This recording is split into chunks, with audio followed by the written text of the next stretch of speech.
Digamos que você está andando pelas ruas desta cidade chinesa, alerta de spoiler é Macau. Você pode passar por uma loja local e ouvir o dono falando português com o filho dele. Você desce a rua e, fora de um prédio vazio, um empresário negocia a compra com um corretor de imóveis. Em mandarim, você percebe um cassino no final da rua, já que Macau é literalmente a capital mundial do jogo, com uma indústria de apostas 7 vezes maior que a de Las Vegas. E você decide entrar, encontrando o anfitrião falando inglês com você enquanto sai, chateado com suas perdas porque não existe ganhar no jogo. Você pega um táxi para encontrar seu amigo para jantar e o motorista pergunta como foi o seu dia. Falando cantonês, você chega ao restaurante para jantar e na mesa ao lado ouve uma família falando uma mistura estranha de português e chinês. É patois, a língua crioula local. No decorrer de apenas algumas horas, você conseguiu ouvir pessoas nativas desta cidade falando 5 idiomas diferentes. Agora, se você mora em uma capital de outro país, talvez não ache isso tão estranho. Onde moro, é comum ouvir inglês, francês, alemão e idiomas da Índia e Paquistão, pois todos vieram de outro lugar e trouxeram suas línguas para Macau. Cada um desses 5 idiomas pode muito bem ser falado por alguém que é completamente nativo da cidade há gerações em sua família. Então, como isso acontece? Como a cidade passa a ter 5 idiomas nativos tão diferentes ao mesmo tempo? Isso tem a ver, é claro, com sua história única, então vamos descobrir mais sobre isso.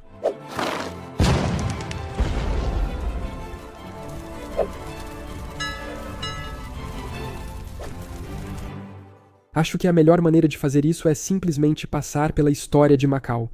Lembre-se, eu ainda não sei a resposta para isso.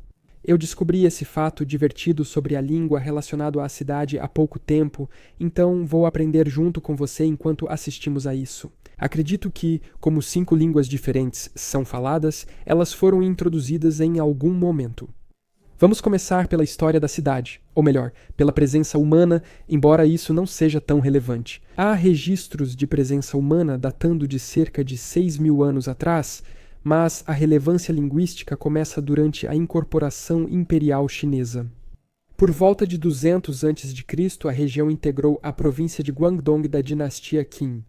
Não confunda com a Qing, última dinastia chinesa, milhares de anos depois, cerca de 200 depois de Cristo. A dinastia já era Han, mas o mandarim ainda não existia. O antigo chinês clássico era a língua administrativa, e formas regionais do início do chinês do sul começaram a ser usadas no século V. Navios mercantes do sudeste asiático começaram a usar a costa de Macau como ponto de reabastecimento, trazendo comerciantes ocasionais. Falando formas animadas de proto-hoquian, malai e outros dialetos que, claro, passaram a influenciar a fala local. E durante os séculos seguintes, a cidade teve seu desenvolvimento linguístico mais significativo com a consolidação do proto-cantonês como a língua falada dominante.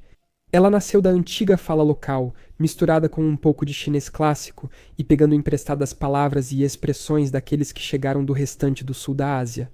A comunicação escrita continuou seguindo a tradição clássica chinesa, porque eles pertenciam ao Império da China, que era governado pelo norte, mas o cantonês falado se tornou a base de uma identidade local enraizada na natureza costeira de Guangdong, e especialmente da própria Macau.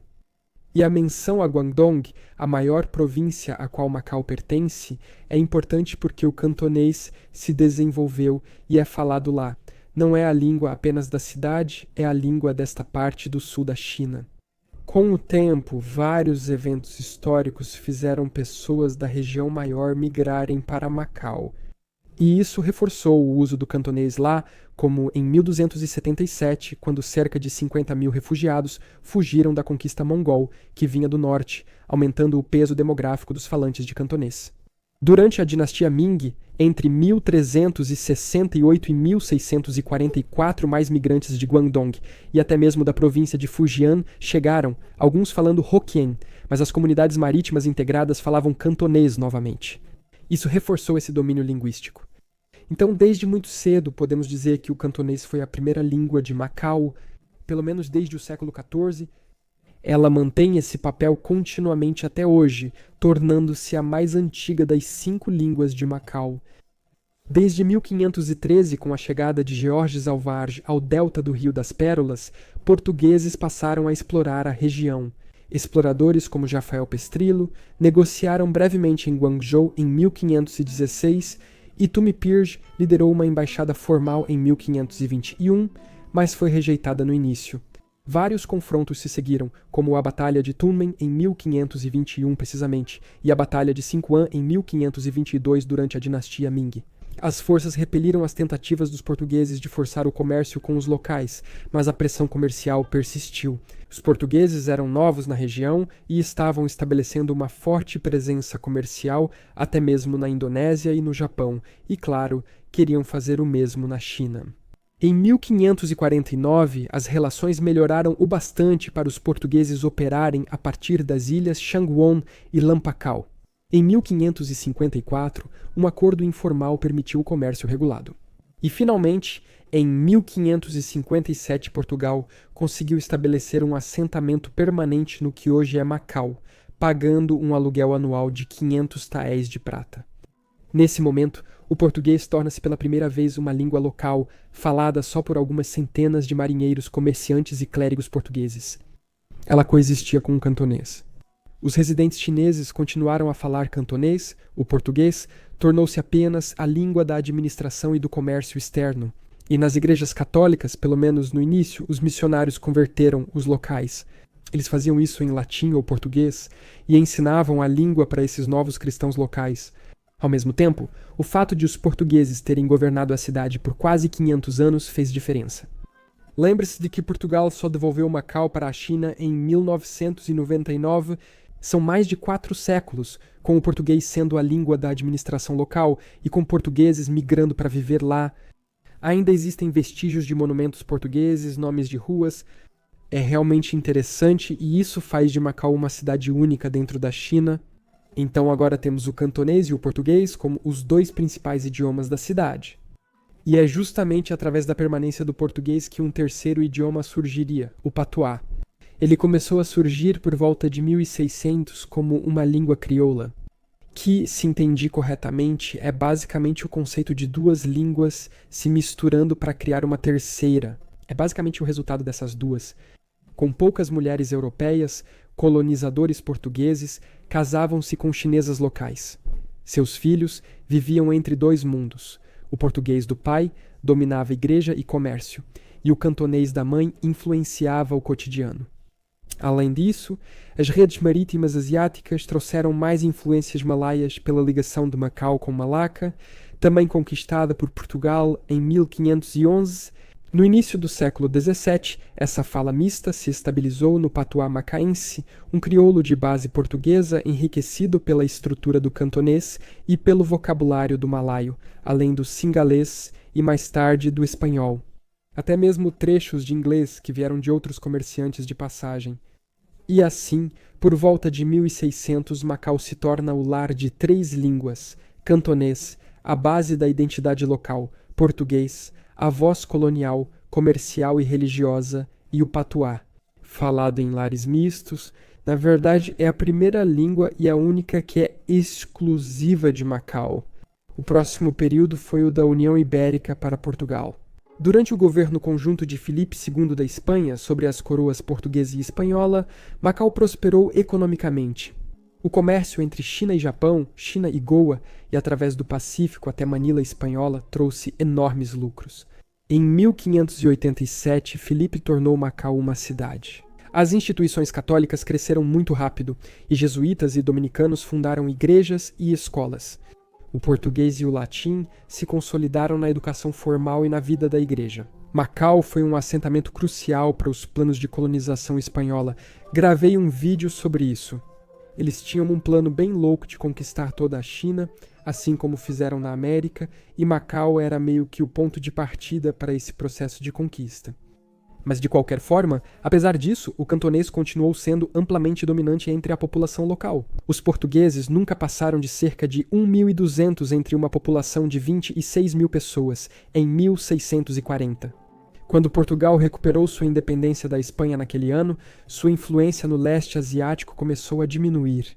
O shogunato Tokugawa isolou o Japão de influências estrangeiras em 1637, cortando uma das rotas comerciais vitais de Macau. O monopólio marítimo piorou após os holandeses tomarem Malaca em 1641 e o decreto do imperador Kangxi em 1685, que encerrou privilégios comerciais portugueses. Vale destacar que, desde o século XVII, comerciantes da Grã-Bretanha, França, Holanda, Dinamarca, Suécia, Rússia e Estados Unidos da América passaram a frequentar Cantão e, ocasionalmente, Macau.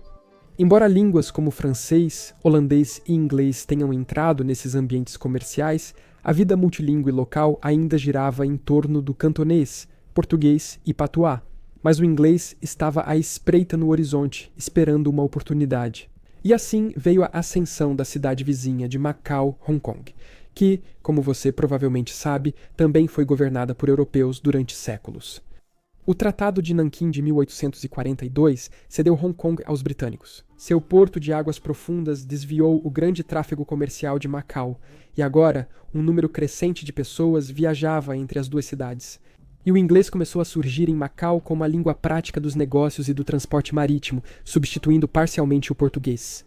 2 anos depois, em 1844, Portugal separou formalmente Macau do Estado da Índia e reconheceu-a como sua própria província ultramarina. Mas isso não foi reconhecido por Pequim em 1846. O governador João de Freire do Amaral reafirmou de forma mais enérgica a soberania portuguesa, cortando os pagamentos de aluguel e tomando o controle de Taipa. E isso teve um certo impacto no uso do português, tentando impedir a invasão do inglês na cidade, mas isso não teve sucesso a longo prazo. A partir de meados do século XIX, o inglês cresceu significativamente, especialmente por meio desses laços comerciais, operações portuárias e, mais tarde, nos cassinos e no turismo, além das redes econômicas dominadas por Hong Kong. No fim do século XIX, o patuá macaense começou a declinar entre as novas gerações. À medida que a educação formal e o português padrão ganhavam prestígio, o patuá ficou ligado a pessoas mais velhas e à informalidade. Ele persistiria até o século XX, mas hoje está lentamente desaparecendo. Embora ainda exista, é muito menos falado e algumas pessoas dizem que está em risco de desaparecer. Mesmo assim, a influência do inglês continuou crescendo nesses setores práticos. Nos anos 1930, Macau virou ponto estratégico aéreo e, em 1935, a Panam iniciou o serviço de hidroaviões. O inglês também se firmou entre operadores de transporte e comércio, basicamente, quando a cidade começou a se abrir para o resto do mundo, eles usaram o inglês como língua para isso. Enquanto o chinês clássico havia sido usado inicialmente na administração da cidade, ele já havia sido totalmente substituído pelas outras 4 línguas, cantonês acima de tudo, depois português e patuá e agora inglês. Mas o chinês do norte estava voltando. Durante a Segunda Guerra Mundial, a neutralidade portuguesa permitiu que Macau se tornasse um abrigo para refugiados, e sua população disparou de cerca de 20 mil para 70 mil em poucos anos. Entre esses refugiados, havia pessoas do norte e centro da China, que naturalmente trouxeram o mandarim para Macau em maior quantidade. Pela primeira vez, quando Hong Kong caiu para os japoneses em 1941, Macau prosperou economicamente por um breve período como um porto neutro. A pressão japonesa cresceu em 1943, mas a ocupação total não ocorreu. Após a guerra, a República Popular da China foi fundada em 1949. Pequim declarou imediatamente que os antigos tratados com Portugal eram inválidos, mas havia alguns acordos práticos que atrasaram as mudanças no status de Macau. Mas isso não significava que o mandarim deixaria de se tornar cada vez mais influente. Mas o inglês não estava desistindo, porque algumas décadas depois, quando o setor de cassinos começou a explodir na cidade, o inglês simplesmente explodiu. Após a Revolução Portuguesa de 1974, a descolonização virou política oficial e as negociações com a China se intensificaram. Em 1979, Macau foi reconhecida como território chinês sob administração portuguesa e relações formais foram estabelecidas, para ser devolvida aos chineses até o final do milênio, mas mantendo a autonomia e garantindo a sobrevivência do português como língua cooficial, e assim, em dezembro de 1999, Macau foi oficialmente devolvida à China e desde então, à medida que a China retomou o controle, o mandarim passou a ser cada vez mais falado e importante na cidade, mas as outras línguas permanecem em alguma dimensão ou outra. Ao andar pela Macau moderna, você atravessa séculos, Em instantes, você ouvirá cantonês nas negociações do mercado e na voz dos pescadores locais. Desde 1152 textos jurídicos em português são lidos no tribunal, inalterado desde 1557. Você pode ouvir inglês em qualquer cassino que provavelmente não existiria sem Hong Kong, e pode captar mandarim dos visitantes do continente. Ecoando esses movimentos migratórios desde 1949, com sorte, você ouve até um pouco de crioulo. Fazendo de Macau uma cidade talvez diferente de qualquer outra, tendo não uma, não duas, não três, mas 5 línguas nativas para chamar de suas. Muito obrigado por assistir a este vídeo e nos vemos na próxima vez para mais conhecimento geral.